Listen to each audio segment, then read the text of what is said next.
Hello, everybody. Welcome back to Aspect Insights, your favorite live stream and podcast about Bazel and its ecosystem. My name's Alex. I'm the co-founder at Aspect Build. We make a monorepo developer platform based on Bazel.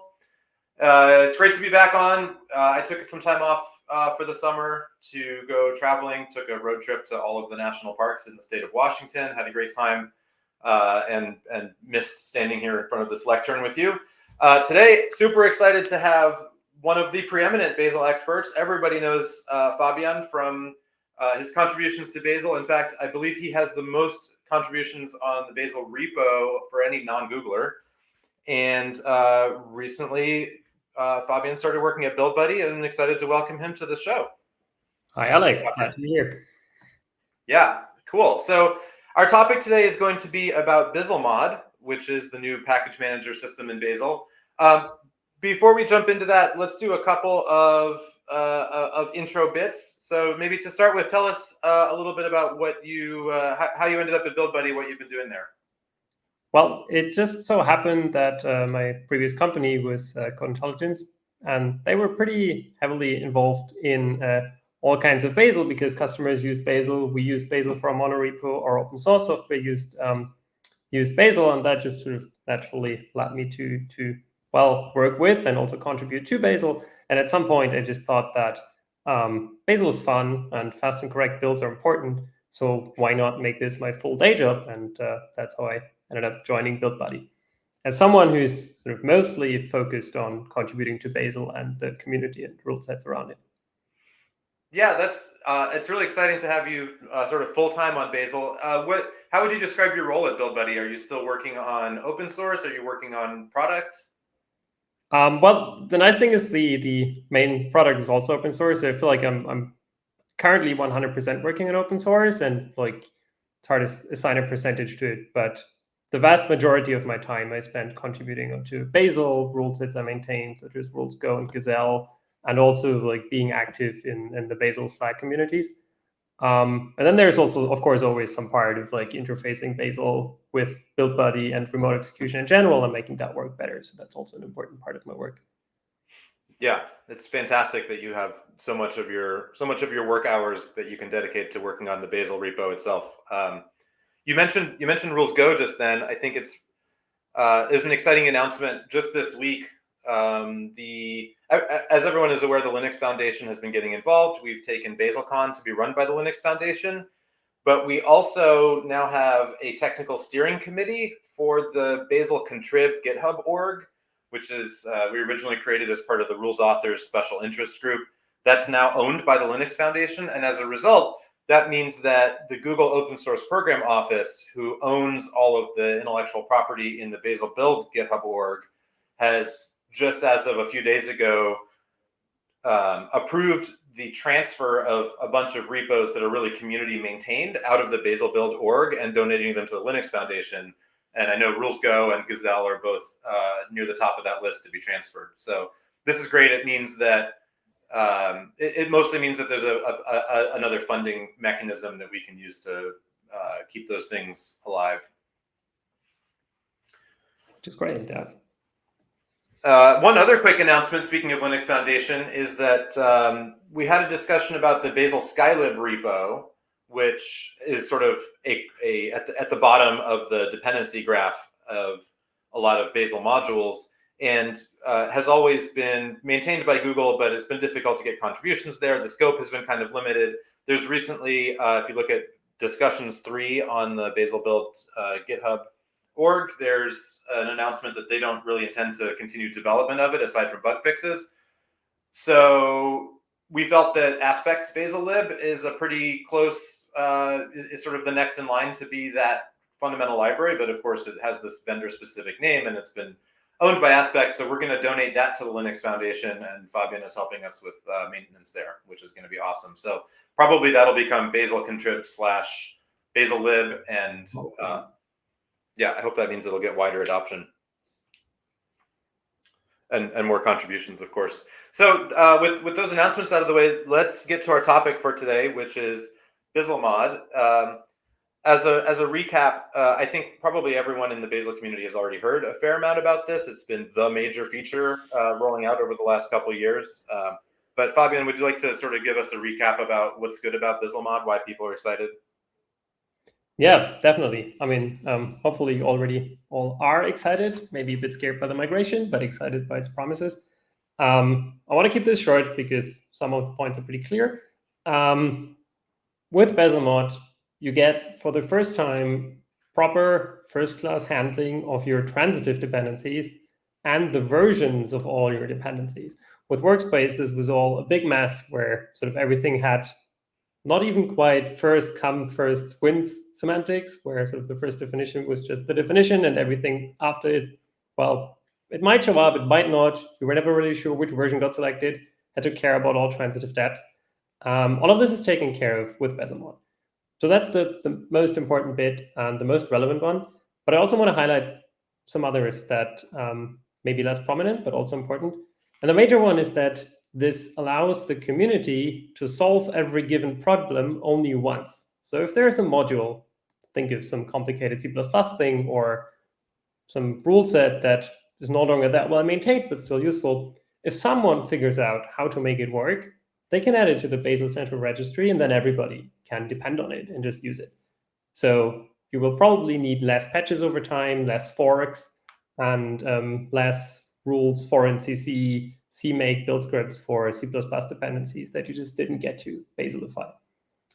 It also allows for more transparent integration with package managers. So a problem with Bazel is that sometimes doing stuff the Bazel way is just hard because tooling is not set up for it. So ideally, Bazel would just be sort of a thin wrapper around existing package ecosystems wherever they make sense. And that's just much more easy with Bazelmod's module extension API. And it's only getting sort of easier with increasing Bazel versions. So we'll talk about some of these features. And then one last thing that I wanted to show you that hasn't gotten that much attention so far is that with Bezelmod, it's very easy for the first time, really, to tell what your Bazel project actually depends on. And that's due to the new Bazelmod command that's, I think, definitely been live in Basel 7 and certainly also, I think also in Basel 6. So let me just quickly, sort of in this one terminal command, show you what's so nice about Bezelmod in this scenario, where I just run Bezelmod graph on the Basal repo, and instead of sort of guessing which version of which dependency was selected for what reason, I can immediately see a graph of all my Basal module dependencies, all the versions, all the transitive dependencies they pull in. I can make this even more verbose and even see why particular versions were selected by the algorithm, why sort of particular dependencies needed a particular version. And I can even go as far as just dumping out any repo I care about in here and directly see the definition. And trust me, even doing something like this was very hard and sometimes impossible in Workspace land. So that's why you should love Bazelmod and why you should migrate. Yeah, for sure. That demo showed the version numbers, which also I think we should be explicit that it has a solver for deciding between all of the different versions of some library. And you were showing Skylib there, which is a great example because many different versions of Skylib could come in transitively through different modules that you use. And it uses the same resolver as Go, which is called minimum version selection. So it tries to keep you on the lowest version that satisfies all of that satisfies all of the requests. Exactly. And of course, there's a compatibility level feature, which I don't think we should talk about today, which is pretty advanced, which would also inform that solver. But in the happy case, everything is compatible, and so it just picks basically the latest version, but among all the ones that were requested. Yeah.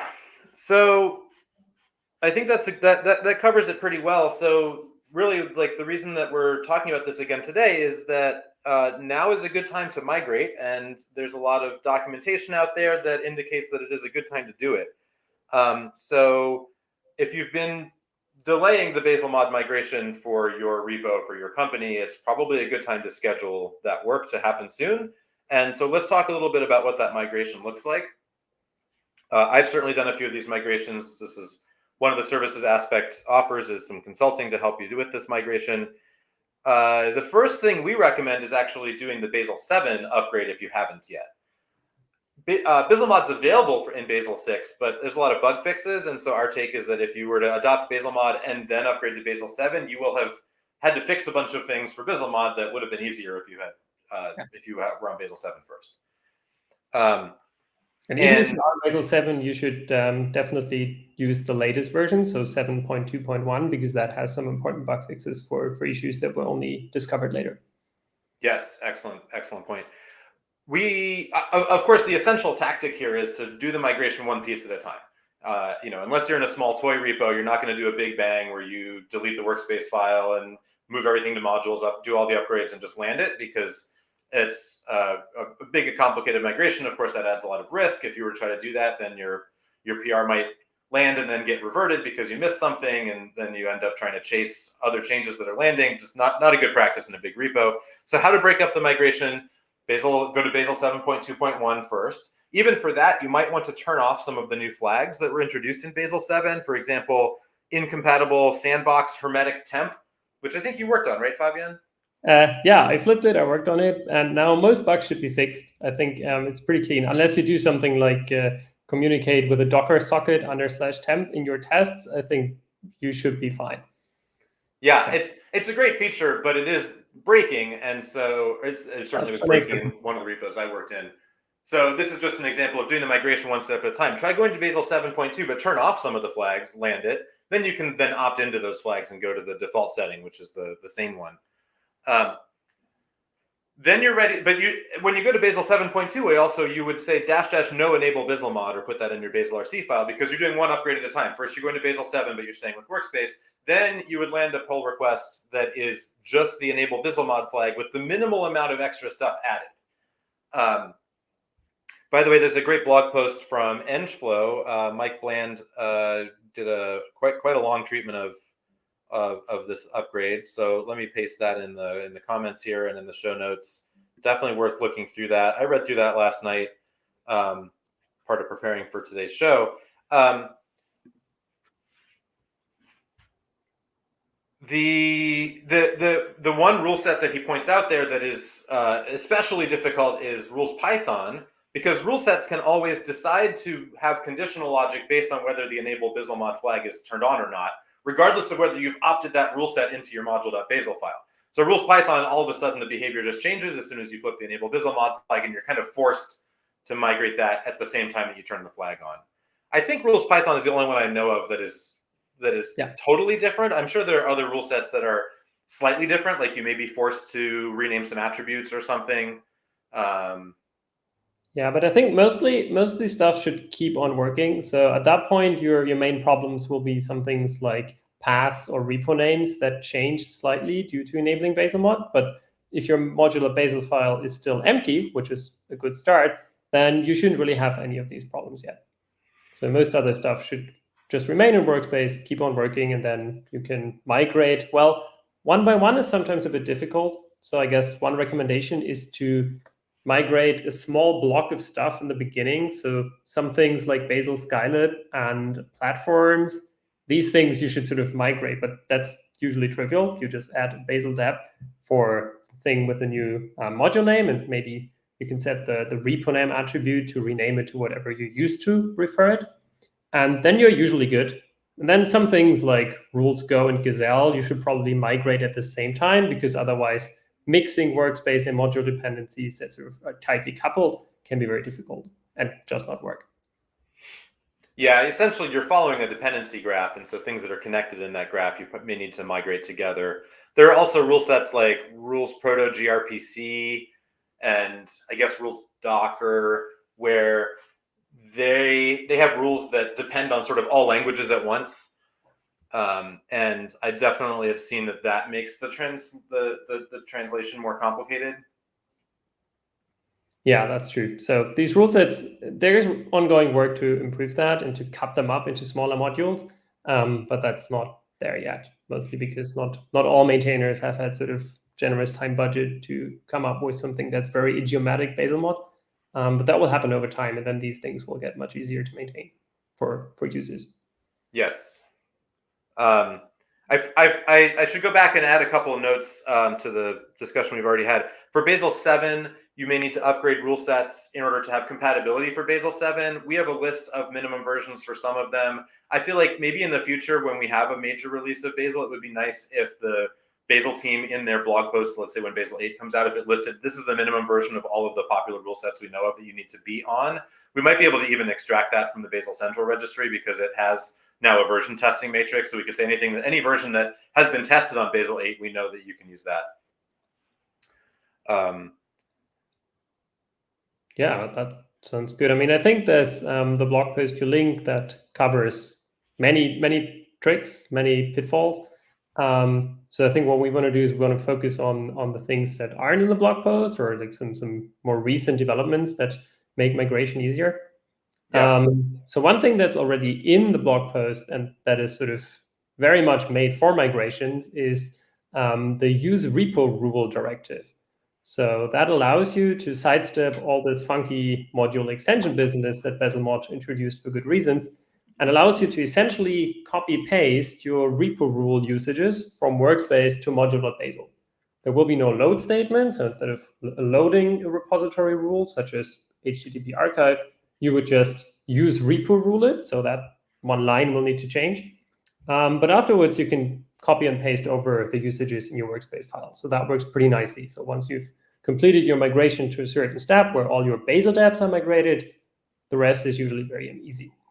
One problem can be if you have large workspace macros. So you have separate files that have small Starlog macros in them that instantiate lots of repository rules. Some repo rules are secretly macros, so you can't use them with use repo rule. In that case, you can just keep them in this workspace macro and turn it into an extension. And that's something where Bazel Skylib recently gained a useful helper, which is called modules.asExtension. And that's a function you can just apply it to a workspace macro, and it returns a module extension that you can then just use in your module.basel file. And it's wired up with some other features that we'll talk about soon that also make it easier to maintain what's in there. That's cool. I didn't know about that one. I'll paste Yeah, and it's one of the very few new additions to Skylib over the recent months. I had to fight quite a bit to get it in there, but it made it. Yeah, and I think there are two more things that are worth mentioning in terms of migrations. One is a big challenge that isn't yet mentioned in the blog post, which is patching. So for whatever reason, if you are in a monorepo, you usually need to patch some dependency. For example, you want some Rust dependency to use some other version or use the same version as your C++ curl dependency or something like that. And the problem with Bezelmod, which is also one of its strengths, is that it is more strict about visibility. So the only thing that you can directly refer to via label is whatever you declare as a direct dependency.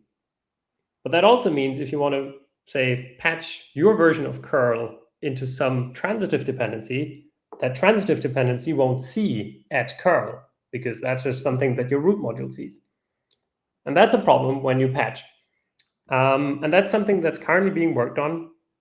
So for Basel 8, we'll have something that's, in a sense, dual to the user repo that you already see all over module Basel files, a way to add new visibility to other repos. But as long as that's not there, there is a very simple trick that you can do, which is you can just add an alias for whatever you want to target. So for example, curl, you can add an alias in your own main repo. So have some patch alias package, and in there have a curl alias for @curl.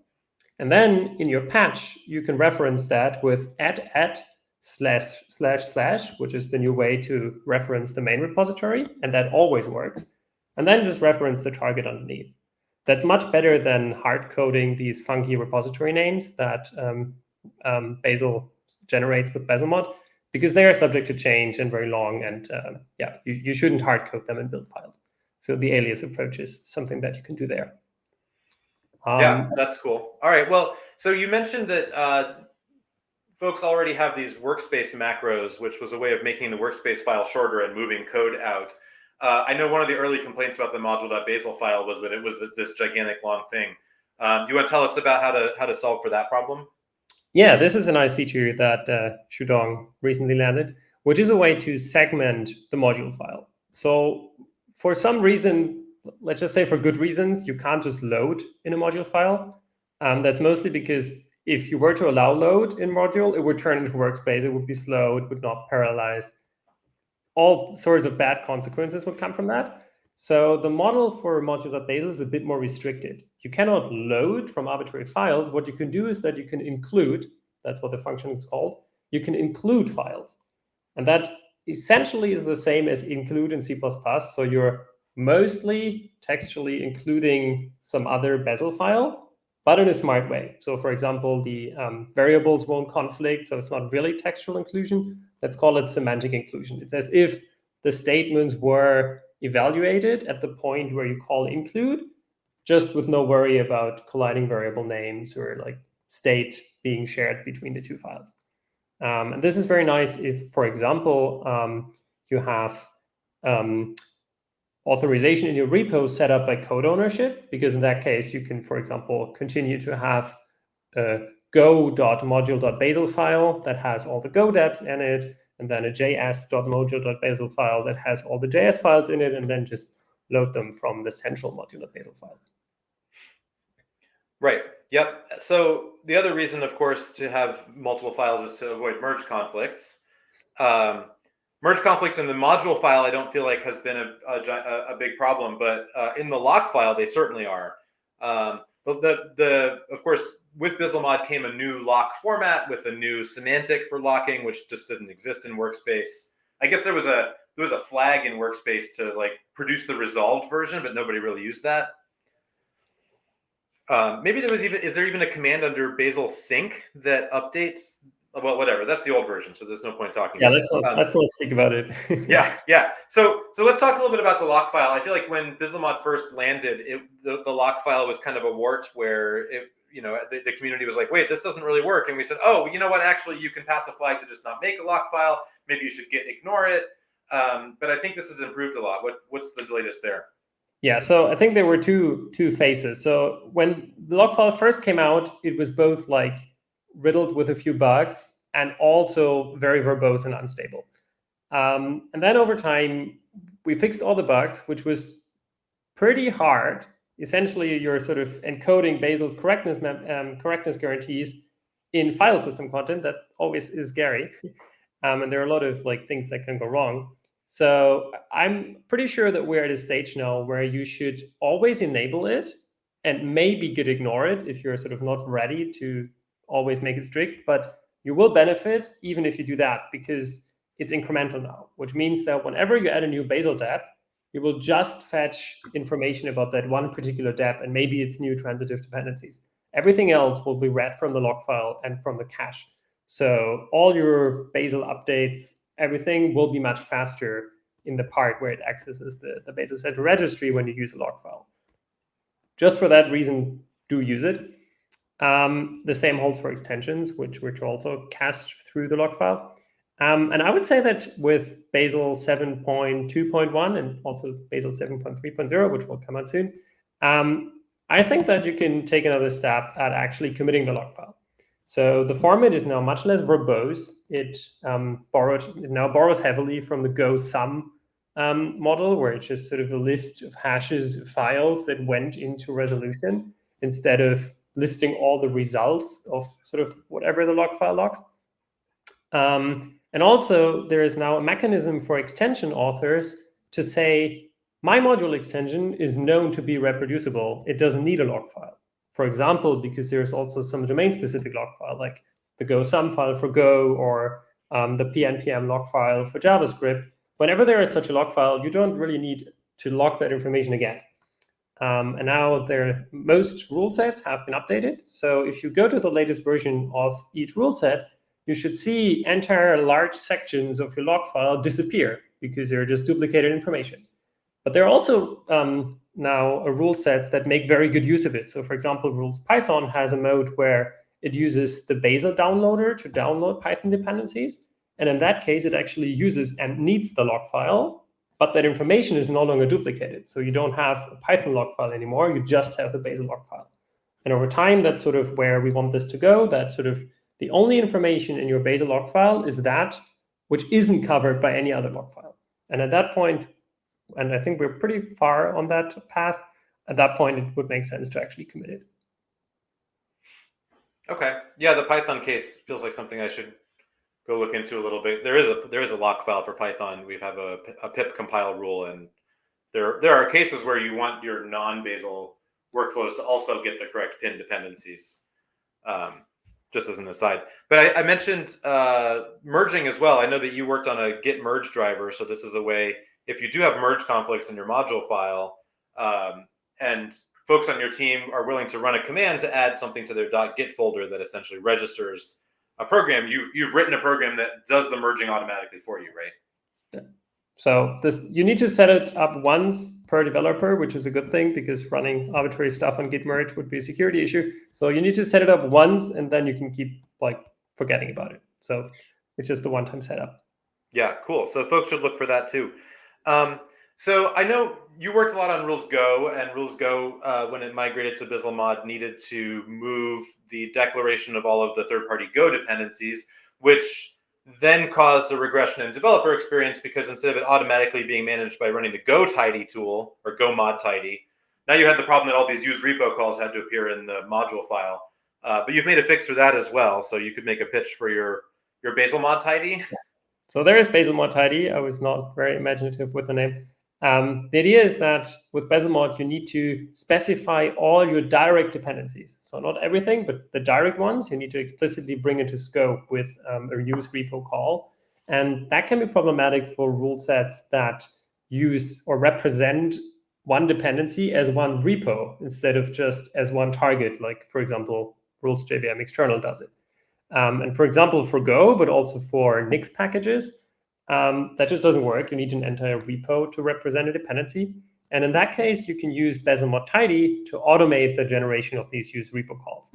And this also works across segmented module files. So if you segment them and run Bazelmod tidy, it will also update everything automatically. So use repo statements are a bit verbose, but you should never have to edit them manually. And also, in some sense, they document a relevant fact. So for example, when you grep for a repo, you can immediately tell where it came from which extension, right from the static module.basal file. You don't even have to run Bazelmod graph or something, which is also an upside. It's more explicit. Great. Yeah, and then I think the last feature we want to talk about is vendor mode, which is in Basel 7.3. What is that about? Yeah, this has also been a very interesting feature. The idea is that now that we sort of have well-specified dependencies, we should be able to say, I want to manage all my dependencies in my monorepo, making it sort of a true monorepo where all code that it depends on is actually checked into the repo. And the new Basal vendor command allows you to do that in a way that's pretty targeted. So previously, the problem was when you ran something like Basal sync, it would download the world, like download JDKs for all the architectures, like a lot of crazy stuff that you clearly don't need. And with Basal vendor, you can actually say, I want everything downloaded and checked into my repo needed to build these targets on my machine. And then somebody else can come along and say, I also want to build it on my other machine, and then only a few repos are added. And these repos can also be pinned. So if you want, you can say, this is now the authoritative source. I want to perhaps make some local edits to it.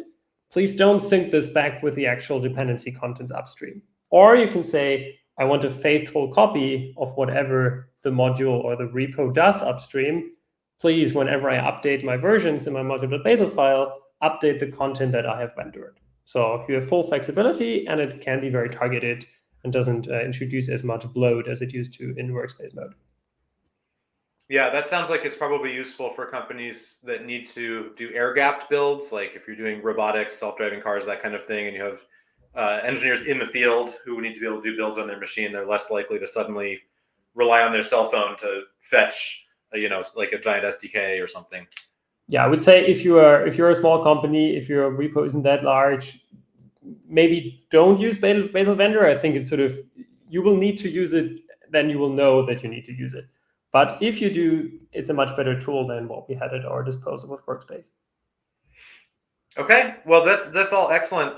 Let's just spend a couple of minutes here talking about what's coming up next. So obviously, Bazel 8 is the next major LTS version of Bazel. Last I checked, it's scheduled to come out sometime in the fall. I suspect it will be after BazelCon because the team is always busy getting ready for BazelCon. Hopefully they have a little bit less work to do this year since the Linux Foundation is doing most of the organization. So let me paste the link here for Bazel 8, which is on the Bazel team's roadmap. It includes some of the stuff that Fabian just talked about. So the major thing as far as Bzlmod goes is that the workspace file, my understanding was the workspace file is going to be disabled by default, and you have to pass -- use workspace if you want to continue having it function. -- enable workspace. Just it's symmetric to the -- enable Bazelmod flag, which was enabled by default in Bazel 7. So now disabling workspace is sort of the next logical step in Bazel 8. But it will still be available. So if you need it, you can still pass -- enable workspace. It will be there. It's only in Bazel 9 that it's planned to be actually removed. Right. So that means that everything we've just discussed, you have about a year to plan and execute on this migration if you want to be able to stay on the newest version of Bazel. I suppose actually, as soon as Bazel 8 comes out, if you like to use the rolling releases will become Bazel 9. That might actually be the deadline for you. But if you're using LTS, then you can wait about a year from now, and then you will actually be stuck on an old version of Bazel if you don't have Bazelmod working. And I can tell you that Bazel developers are very much looking forward to the day where they can delete all the workspace code, which is riddled across the Bazel code base, whereas the Bazelmod code essentially all lives in one single package and is sort of pretty nicely structured.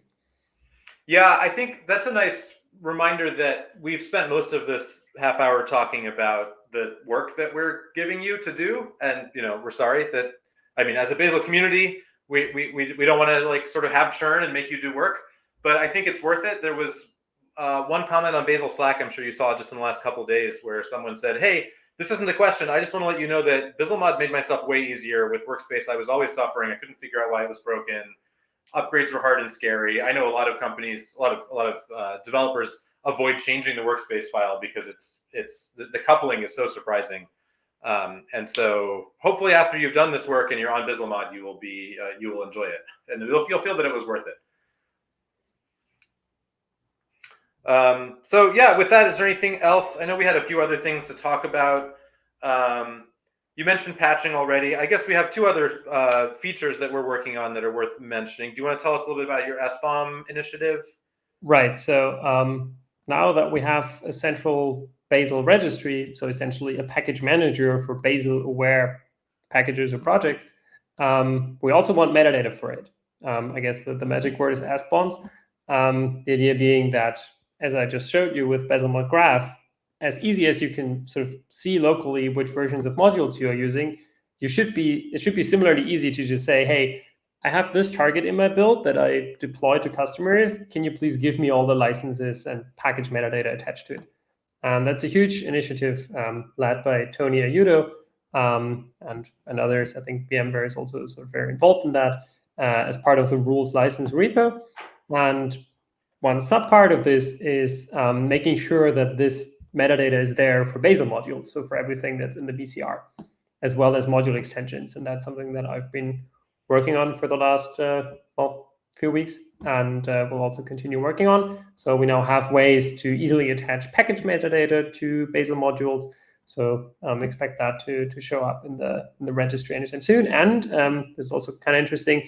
We now have a package URL scheme for Bazel.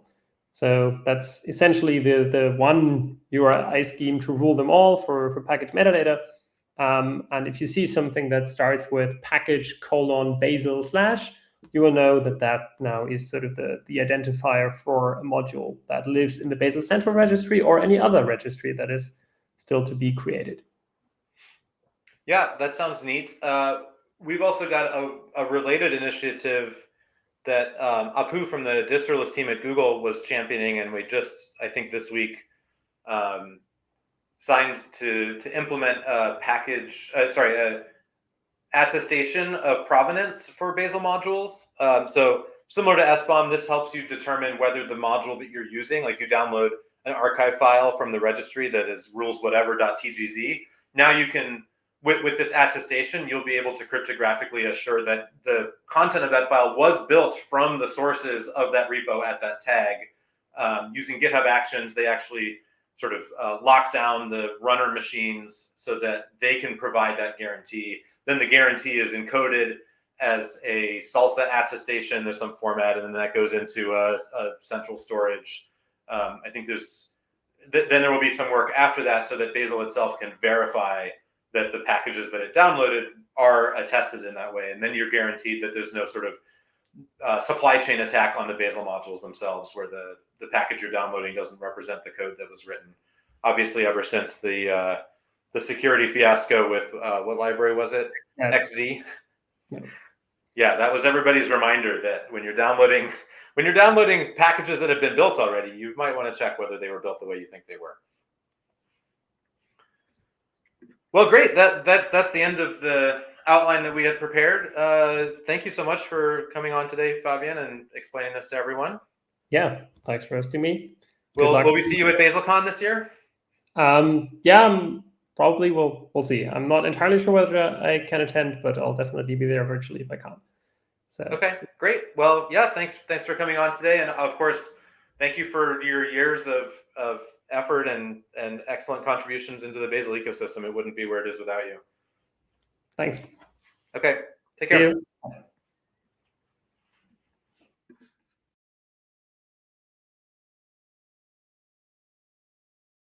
you.